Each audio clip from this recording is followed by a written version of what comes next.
오늘은 경기도 시흥시 105 신도시를 중심으로 집값 하락의 실체를 구체적인 사례와 함께 분석해 보겠습니다. 시흥시 105 신도시의 일부 아파트는 불과 몇 년 전 10억에 거래되던 집이 지금 6억까지 떨어지면서 무려 40%나 폭락했습니다.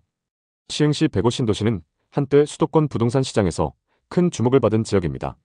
이곳은 서울대병원 예정지와 맞닿아 있고 앞쪽에는 105 중앙공원이, 뒤쪽에는 상업시설이 밀집한 위치적 매력이 뛰어난 곳입니다.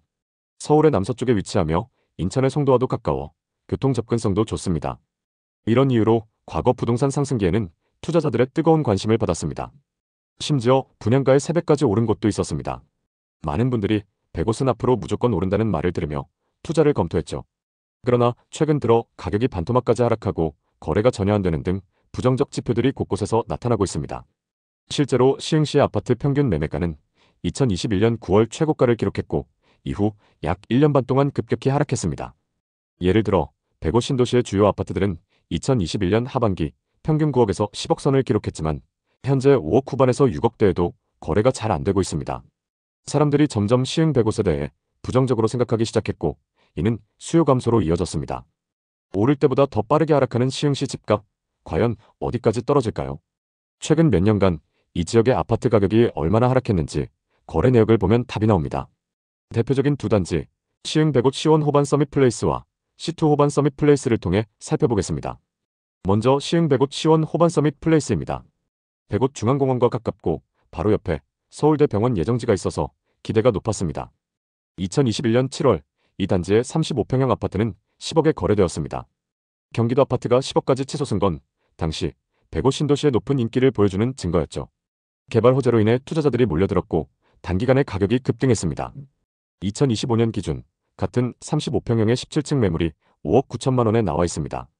10억에서 5억 9천만 원, 무려 40% 하락입니다. 과거의 가격 흐름을 살펴보면 상승기 전 약 4억대였습니다. 그러다가 상승기인 2021년에 10억까지 오르면서 무려 250%나 상승했습니다. 이후 6억에서 5억 후반대까지 떨어지면서 고점 대비 4억 이상 하락한 상황입니다. 이 단지의 가격 흐름을 보면 상승기에는 단기간에 엄청난 상승률을 기록했지만 하락기에는 거의 아파트 한 채 가격이나 빠졌습니다.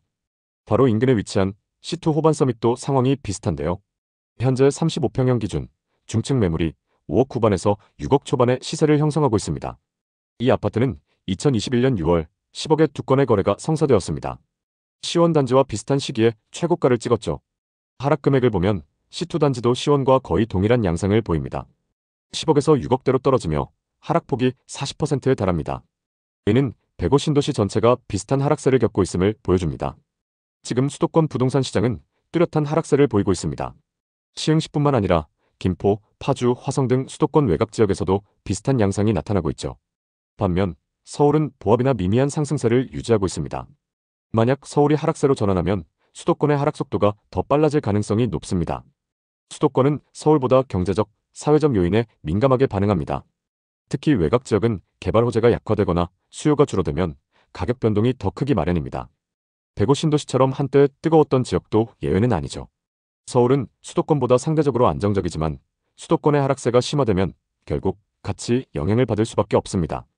특히 강남권을 제외한 대부분 지역은 이미 보합세로 접어들고 있는 모습입니다. 지금 부동산 시장은 하락세가 뚜렷합니다.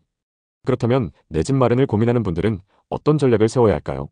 지금은 섣불리 움직이기보다 관망하는 것이 현명한 판단입니다. 집값 하락이 언제 멈출지 정확히 예측할 수 없고 글로벌 경제 둔화 등으로 시장이 불안정하기 때문입니다. 또 수도권 신규 아파트 입주 물량이 증가하며 가격 하방 압력이 지속되고 있습니다. 지금 집을 사면 하락세가 더 깊어질 경우 자산가치 손실을 감수해야 할 수 있습니다. 특히 투자 목적이라면 더욱 신중해야 합니다. 관망 전략의 핵심은 다음과 같습니다. 매주 실거래가와 하락률을 체크하고 지역별, 단지별 가격 변동을 모니터링해야 합니다. 또 하락세가 멈추고 거래량이 늘어나는 시점을 주목해야 합니다. 그리고 철저하게 자금 계획을 세우면서 세금과 대출 조건, 지역개발 계획을 꾸준히 공부하셔야 합니다. 그렇다면 바닥은 어떻게 할까요? 부동산 시장의 바닥을 정확히 예측하는 건 불가능합니다. 2026년 5월부터 집값이 오른다. 이런 이야기는 터무니없죠. 하지만 분위기는 읽을 수 있습니다. 예를 들면 하락률이 점차 줄어들고 보합세로 전환하는지, 매수 문의와 실제 거래가 늘어나는 모습이 보이는지, 금리 인하나 경제 회복 신호가 있는지, 이런 신호가 보일 때 조금씩 움직일 준비를 하는 것이 현명합니다. 오늘은 경기도 시흥시 105 신도시의 사례를 통해 수도권 집값 상황을 살펴봤습니다. 105 신도시와 같은 현상이 수도권 전반에서 나타나고 있다는 점을 기억해 두셨으면 좋겠습니다. 부동산 시장은 언제나 변동성이 큽니다. 하지만 흐름을 읽고 준비한다면 더 나은 기회를 잡을 수 있습니다. 지금은 섣불리 움직이기보다 시장을 관찰하고 경제 공부를 통해 실력을 키우는 시간이 되시길 바랍니다. 오늘도 끝까지 시청해 주셔서 감사합니다. 모두 부자 되시는 그날까지 좋은 정보 전달드리겠습니다. 오늘 영상이 도움되셨다면 구독, 좋아요 부탁드립니다. 감사합니다.